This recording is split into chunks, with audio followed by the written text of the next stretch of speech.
with you, I feel like I lead a double life. I I love it. somehow managed to cram in 2 jobs into a working week, but I'm slightly a bit of a crazy person in that regard. But anyway, I feel like I just need to have a few years of pain for long-term gain, and that's been my motto for the last few years. I'm hoping that will somehow end soon. There'll be a moment in time. Yeah. Yeah.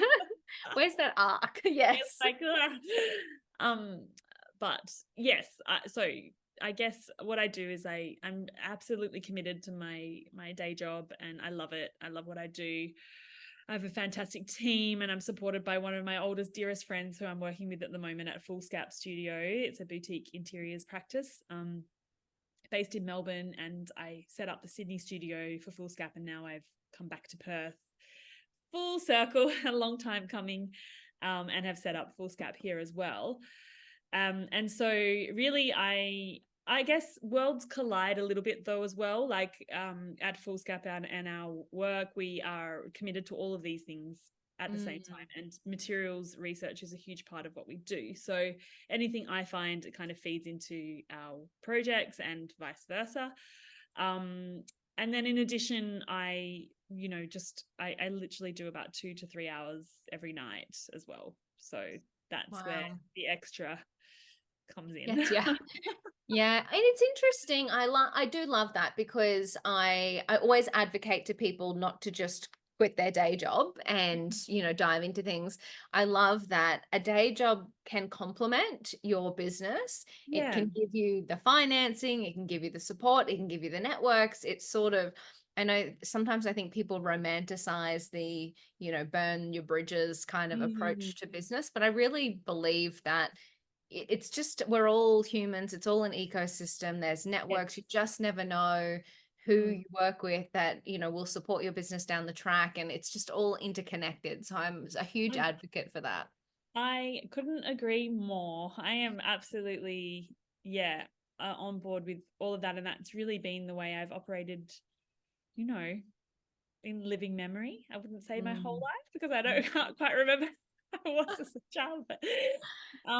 But yes, absolutely. And I feel, it can you can get it working for yourself in the best possible way where it works for everyone. Like I've Mm. been really open and transparent with um, everyone I'm working with, and my dear director Adele. And actually, if it's a good idea and it feels right for for the general community, then of course, Mm. like, it's only going to be positive for everyone.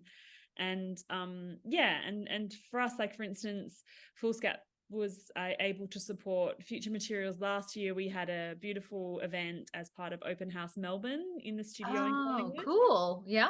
Yeah, and we opened up the studio to feel like a open materials library type day where the passers-by could come in and explore the materials, which was all a Future Materials showcase. So I had Oh, all wow. of the samples and products that I'm going to be showcasing on the site laid out on a really beautiful curated communal table, and we had a panel discussion with some really great industry heavyweights there to talk about what they're doing and how they're impacting the industry. And I chaired that discussion, and yeah, there was around 300 people who came throughout the day. So it was fantastic. And so that was all supported by Fullscap I'm working with at the moment, which is That's great. so cool, and such a great awareness piece as well, right? And building your community, Yeah. before you completely take the leap. I think that's genius. Yeah, it was good. It was, and it was also like a good sense check actually on the types of customers who will be coming Mm. to Future Materials. We had home renovators who had a lot of questions, and were there so inquisitive and there for hours, and looking at everything like it was this foreign, like, alien type thing.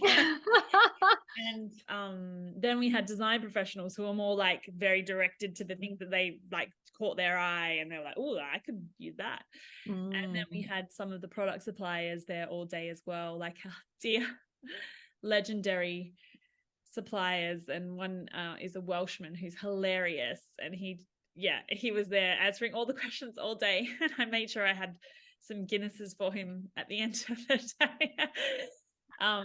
But you know, it was Um, great to have them there as well because they could just provide some really technical and detailed information. And yeah, anyway, we had a great cross section as well as some students and some educators from universities, and they were super into it.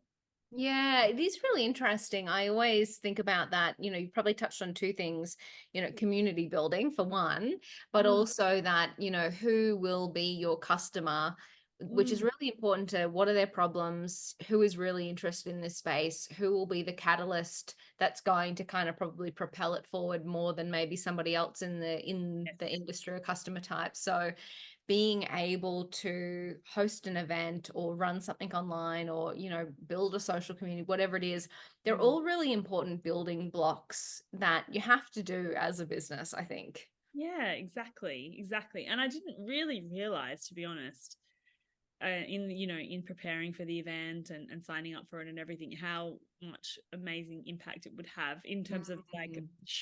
I guess validating a lot of the ideas or market research and market segment and customer profile type research I had done for the business. Yes. um, it was a really good kind of litmus test, I guess, Yeah. where you could really, yeah, and it was fabulous. And I think it was really valuable for that.